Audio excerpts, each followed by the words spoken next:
If you love gardening and you have so many tools and you're looking for a really good way to keep everything nice and organized in one spot, you have to check out this garden tool organizer. So this is really nice. There's different slats and spaces on top here. So you can go ahead and put your rakes, your shovels, your hose, any kind of tall tool that you're gonna use, and they just slide right down through the top, the middle, and then onto the bottom is where they're gonna rest. There's a nice little spot here that pulls out that you can go ahead and now like kind of have your shovels can rest on here too. So it just gives you some extra space. So the wheels are really nice. On the front here, they all have locks on them so you can lock them into place. And the wheels do glide nice and smooth on a hard surface, which makes it just so easy to move around. So up here there are clips, so you can go ahead and just press your shovels and your rakes and everything in here. It's gonna keep them standing up nice and sturdy. So you do have on each side these little spots here, and they are removable, so you can go ahead and take them out if you don't need them. But just there's so much storage space on here, which makes it so convenient.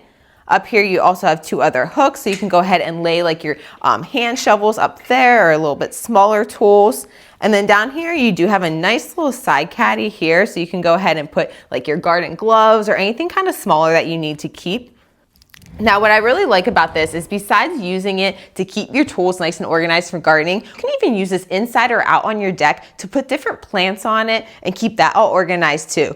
So I love that you can go ahead and it has different shelves here. You can go ahead and put your potted plants on. You have some on the bottom. You can hang different kind of plants on the side, anything like that. You can make a really pretty piece for in your house or on your deck too when you aren't using it to organize your tools. So if you're looking for a really nice garden tool organizer, this one right here is a great option. Thanks for watching.